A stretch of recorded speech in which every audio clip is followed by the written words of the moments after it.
Thank you, Professor Stark. Thank you, Professor Fisher. Thank you, Picabus. Madam Chancellor, President Gertner, honored guests, faculty, graduates, and friends.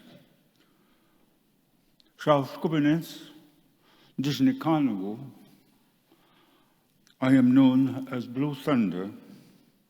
In my maternal language, Soto, a name given to me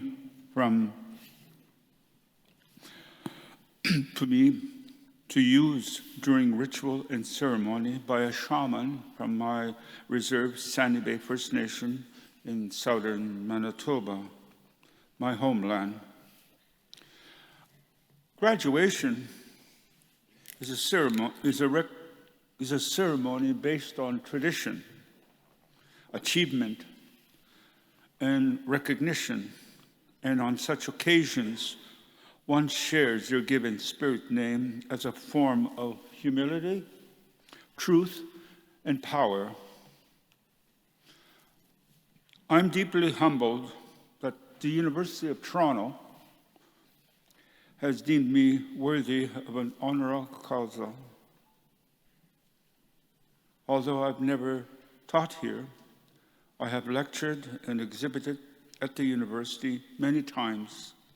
I recall the first lecture I gave here at the invitation of my friend, Kay Armitage. She asked me to speak about my work. At the end of the talk, there was the dreaded Q&A session, and one person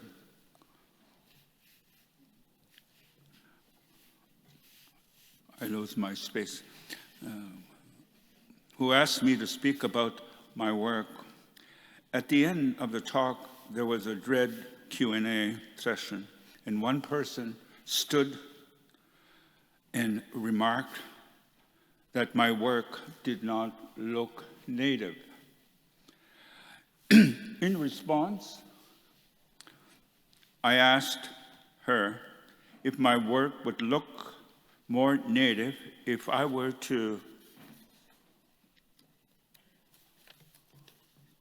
drama here.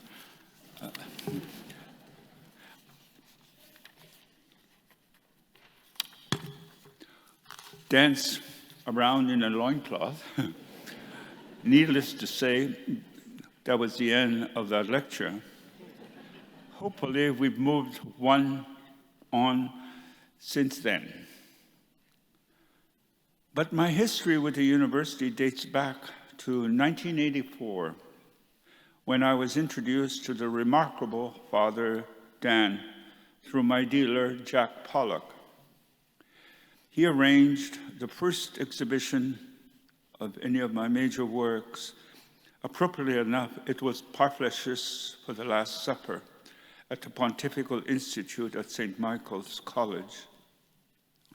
I will always be grateful to both Father Dan and the university for furthering my career as an artist.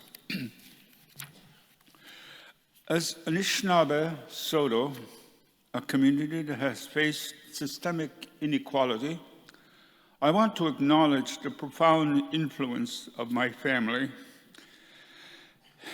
and my reserve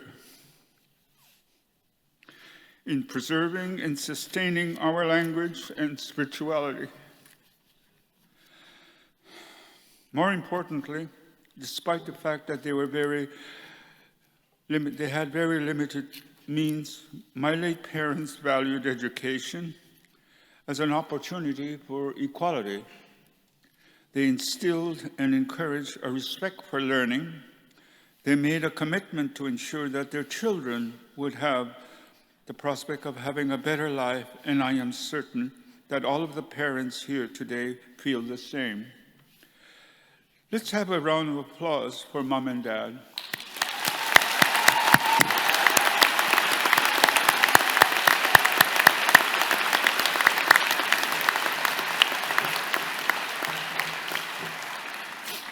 As a residential school survivor, my language, the Anishinaabe, has been my spiritual strength and my personal sovereignty.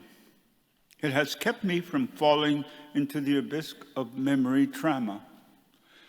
Elementary school was dominated by abuse from both the clergy and other predators.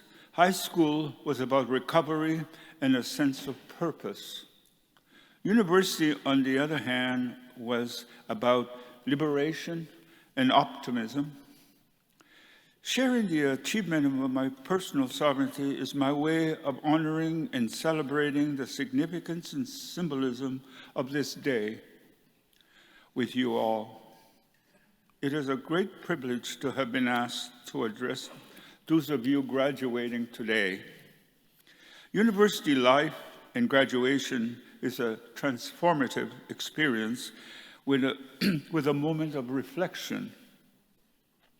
Be fearless, be adventurous, have faith in your abilities, your dreams, and the education that you have received here. Congratulations to all of you. Be truly honest, keep your promises to the Creator, to others, and to yourself. Always use your personal sense of identity as a pillar of who you are.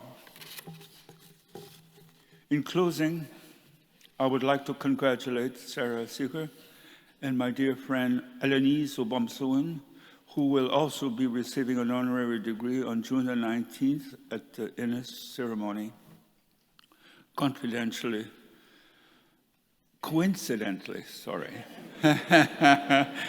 it is always a great pleasure to remember that Elenise sang at my high school graduation.